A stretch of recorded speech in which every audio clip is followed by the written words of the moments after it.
امثال باب 27۔ کل کی بابت گھمنڈ نہ کر، کیونکہ تو نہیں جانتا کہ ایک ہی دن میں کیا ہوگا۔ غیر تیری ستائش کرے نہ کہ تیرا ہی منہ، بیگانہ کرے نہ کہ تیرے ہی لب۔ پتھر بھاری ہے اور ریت وزن دار ہے، لیکن احمق کا جھنجھلانا ان دونوں سے گران تر ہے۔ غضب سخت بے رحمی اور قہر سیلاب ہے، لیکن حسد کے سامنے کون کھڑا رہ سکتا ہے۔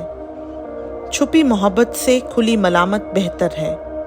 جو زخم دوست کے ہاتھ سے لگیں پر وفا ہیں، لیکن دشمن کے بوسے با افراط ہیں۔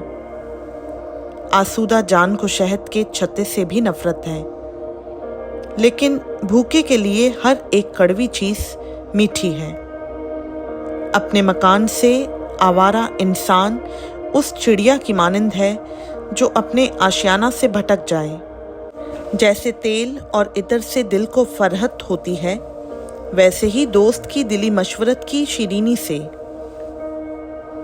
اپنے دوست اور اپنے باپ کے دوست کو ترک نہ کر، اور اپنی مصیبت کے دن اپنے بھائی کے گھر نہ جا، کیونکہ ہمسایہ جو نزدیک ہو اس بھائی سے جو دور ہو بہتر ہے۔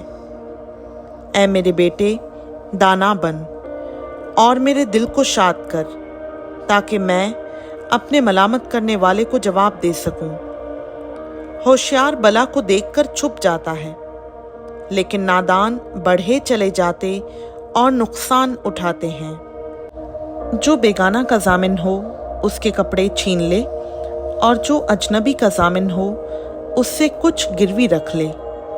جو صبح سویرے اٹھ کر اپنے دوست کے لیے بلند آواز سے دعائے خیر کرتا ہے، اس کے لیے یہ لعنت محسوب ہوگی۔ جھڑی کے دن کا لگاتار ٹپکا اور جھگڑالو بیوی یکساں ہیں۔ جو اس کو روکتا ہے ہوا کو روکتا ہے، اور اس کا دہنا ہاتھ تیل کو پکڑتا ہے۔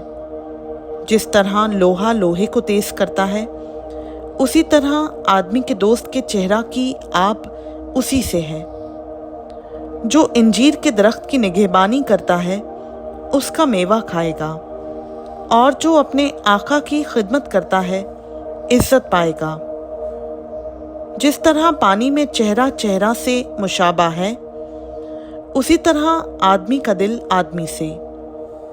جس طرح پاتال اور ہلاکت کو آسودگی نہیں، اسی طرح انسان کی آنکھیں سیر نہیں ہوتیں۔ جیسے چاندی کے لیے کٹھالی اور سونے کے لیے بھٹی ہے، ویسے ہی آدمی کے لیے اس کی ستائش ہے۔ اگرچہ تو احمق کو اناج کے ساتھ اخلی میں ڈال کر موصل سے کوٹے، تو بھی اس کی حماقت اس سے کبھی جدا نہ ہوگی۔ اپنے ریوڑوں کا حال دریافت کرنے میں دل لگا، اور اپنے گلوں کو اچھی طرح سے دیکھ، کیونکہ دولت سدا نہیں رہتی، اور کیا تاجوری پشت در پشت قائم رہتی ہے۔ سوکھی گھاس جمع کی جاتی ہے، پھر سبزہ نمایاں ہوتا ہے، اور پہاڑوں پر سے چارہ کاٹ کر فراہم کیا جاتا ہے۔ برے تیری پوشش کے لیے ہیں، اور بکریاں تیرے میدانوں کی قیمت ہیں، اور بکریوں کا دودھ تیری اور تیرے خاندان کی خوراک اور تیری لونڈیوں کی گزران کے لیے کافی ہے۔ خداوند کا پاک کلام کا پڑھا، سنا، سمجھا اور قبول کیا جانا ہم سبوں کے لیے باعث برکت ہو۔ آمین۔